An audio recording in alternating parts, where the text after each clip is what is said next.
Hello beautiful people, welcome back or welcome to my channel. As you guys can see from the title, we are going to be going through the books I read in July, which there weren't too many of them, but we're getting back into the reading groove and we're going to pick our August TBR using a prompt wheel, which I'm very excited about because it'll be my first time doing that. First we have the 6 books that I read in July, which if you guys did watch my previous video, which was my 12-hour Summerween readathon, you will have seen a lot of these in that and a lot of their reviews, but we will dive a little bit more into my thoughts on these, but don't worry, I'll keep them short and sweet. We won't spend too much time on the wrap up because I feel like the TBR part is so much more fun than the wrap up, but you guys let me know.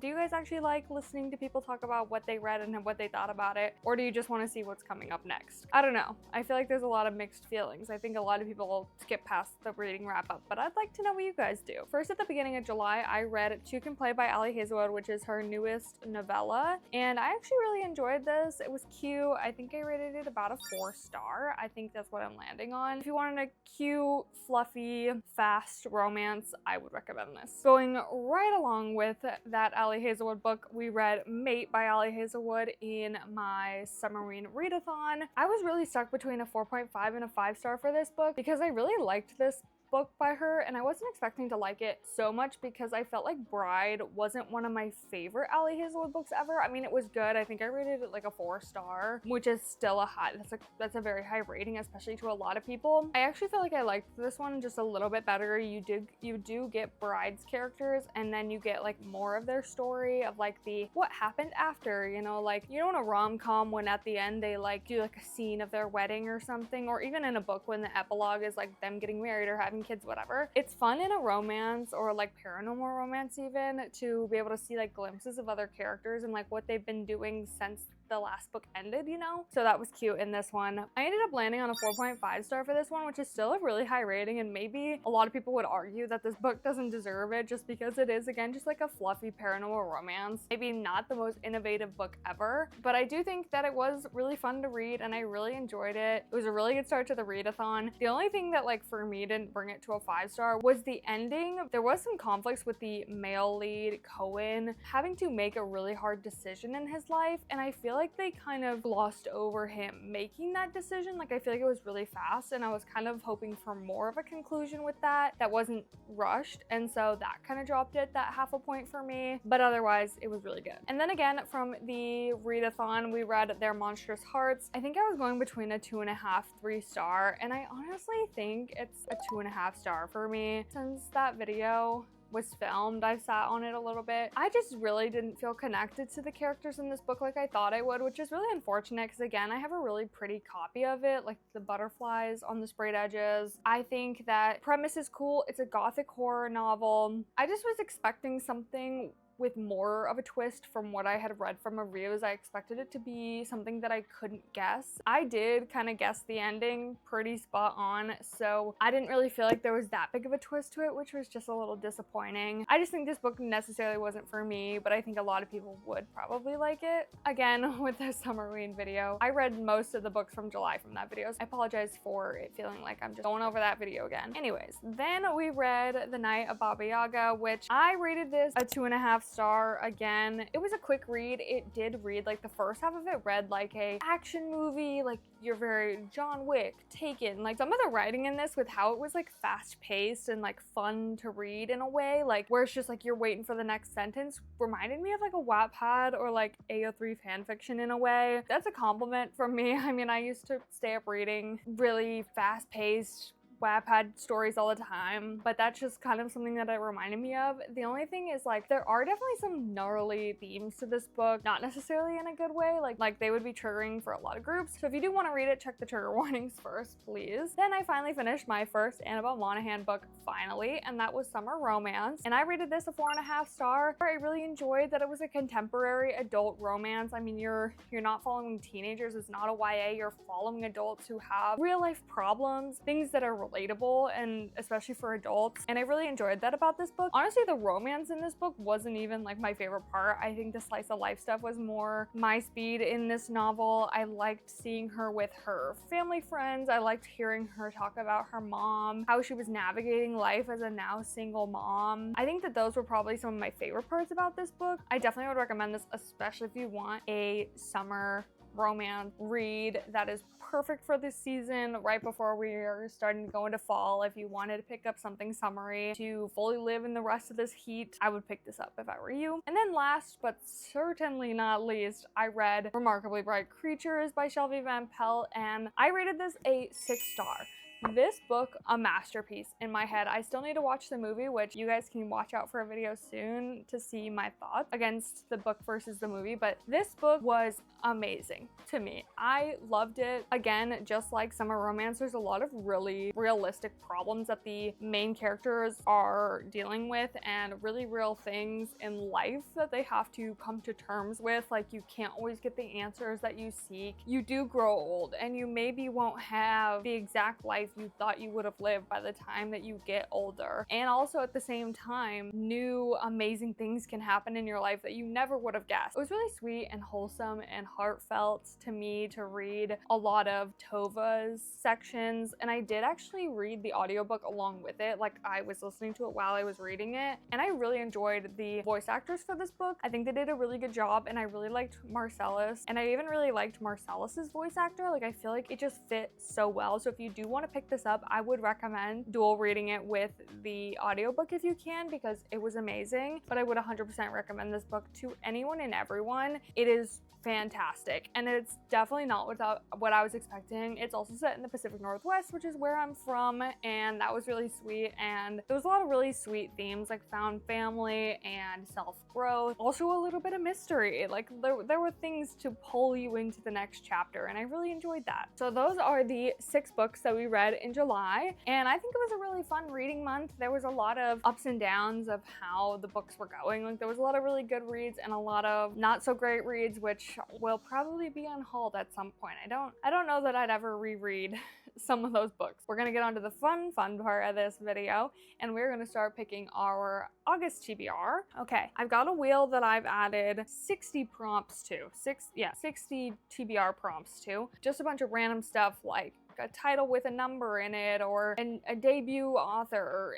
something like that. You know, there's a bunch of choices on here, right? There's 60 choices, okay? And I am screen recording this so that when I spin it, we can add it to the side here. So I'm just gonna move over a little bit, okay? For this TBR, I'm not gonna get too crazy. I'm going to pick 5 books because I know that there might be video ideas that I have that stray from these 5, and I don't want to push myself too much. We're gonna start with 5 for August. We are going to pick our first of the 5 prompts now, so I'm just going to spin it. Hopefully we get something good. I have a couple of books from my summer TBR video that I haven't gotten to yet that I would really like to read before summer ends. So if any of the prompts fit those books, then we will add them. But if they don't fit, then that's fine. Okay, first prompt. Ooh. Oh, okay, this is a good one.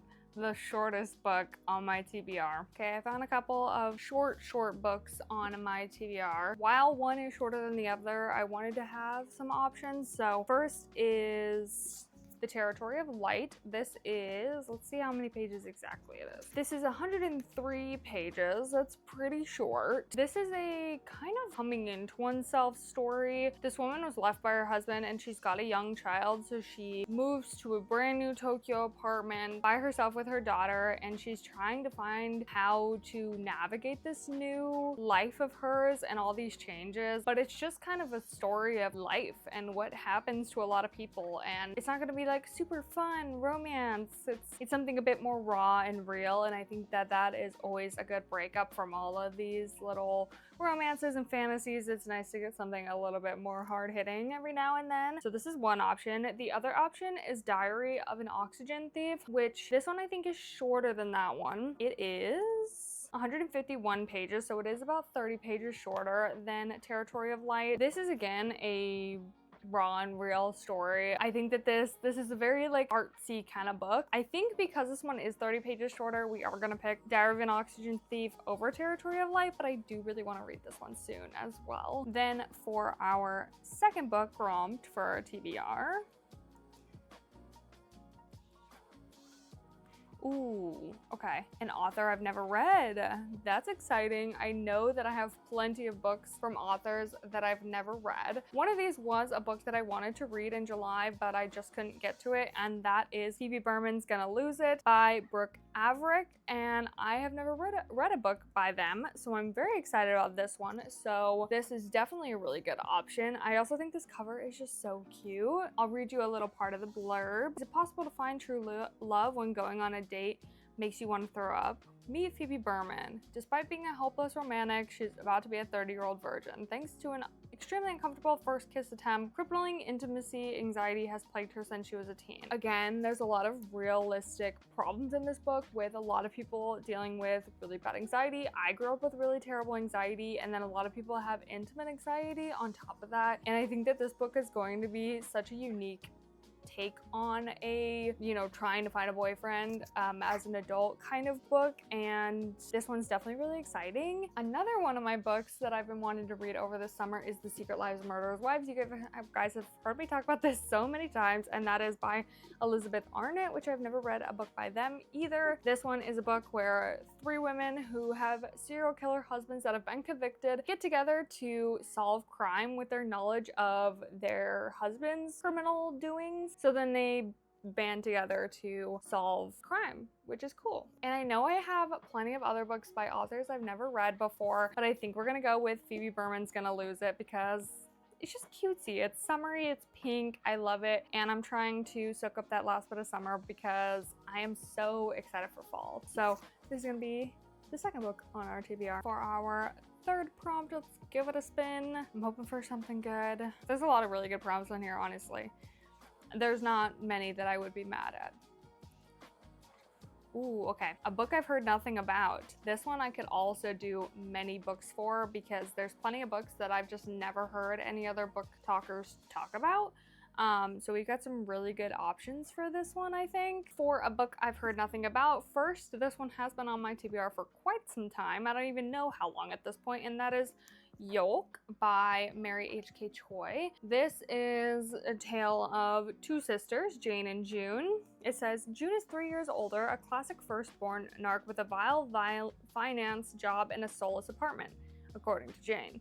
Jane, on the other hand, is an emotionally stunted, self-obsessed crybaby who lives in squalor, has egregious taste in men, and needs to get her ass to class. June's words. Once thick as thieves, these sisters who moved from Seoul to San Antonio and finally New York don't want anything to do with each other until June gets cancer and Jane becomes the only one who can help her. This is going to be a book that makes me bawl my crybaby, July baby eyes out, okay? I love my sister dearly, and so I know that this book will kill me, but I also think that this could be a really good book, and I've been holding on to it for so long now. Like, it's probably been on my TBR for 2 years, maybe more than that. Good book for this. I've also just never heard anybody talk about this book, which is actually crazy because it says best-selling author of Emergency Contact, and I think that's a pretty popular book, but I've never heard anybody talk about this book. So it's a good option. Or we have the Insatiable Volt Sisters. This is again a sister novel. There are 2 sisters who get separated when they are younger. One's thick as thieves, and then they're separated by their parents. And then after tragedy strikes their family, one of the sisters says, hey, you need to come back to the island that they lived on as children, and you need to help me out, to the one that was no longer on the island. And she's like, I don't want to do that. There's a lot of trauma for me there. This is a gothic horror, and definitely very interesting, very intriguing. And out of these 2, I don't know if I want to spend August crying my eyes out, so I think I am gonna pick the Insatiable Volt Sisters, even though I'm honestly a little bit more interested in Yolk. I think that this one should be read as well. This one has been on my TBR for some time, so we are gonna pick this one. And then for our 4th prompt, let's see, something else fun. Ooh. a book with magic. This one's fun. This one's getting into that October, getting into the fall vibe. I actually recently bought a magic book that I think would fit into this one really well, but we can also see if there's something that's been on my TBR for a long time that would be even better, because I'm trying to get all the backlog of TBR read, you know? A book that I got recently during my birthday book haul is the Late Night Witches. This is the book I am picking with no other options for our book with magic, just because I honestly don't have too many magic books right now unless they are really long fantasy, and I'm not quite ready to get into fantasy yet here in August. I really would like to save those for later in the year and get into those cozy series vibes during fall. So this is about a girl who doesn't really care about her magic, but then her family and her friends and her childhood nostalgic home is overrun by vampires, and she has to decide if she wants to help them rid the island of vampires or decide to continue her life being kind of normal in a sense. And I think that's kind of fun. So we're gonna pick this one for our magic book. Then for our fifth and final spin, for our last book on our TBR, we got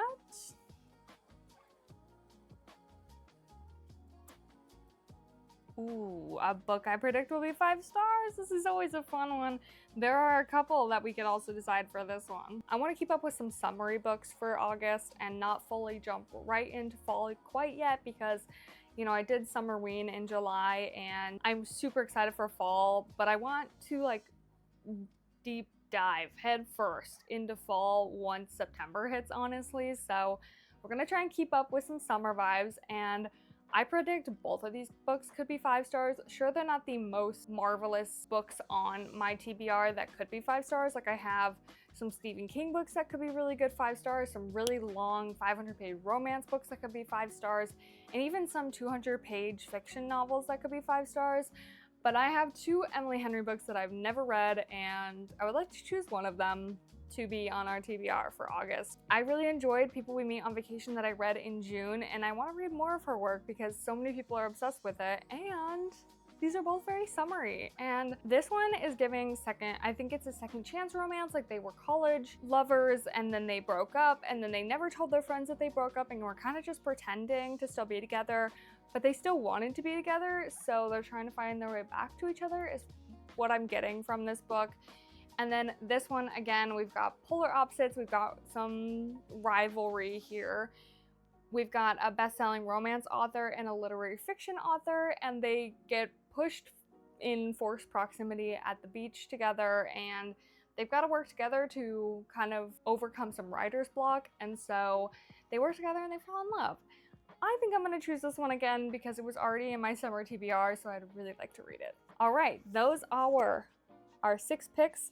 There's not a very cohesive theme here, but these are our 6 picks for August. It is kind of a weird TBR, but I'm pretty excited for it because I would like to get some of these off of my TBR, and there's some new ones that I'm really excited about. So if you've read any of these, let me know down below and let's talk about them.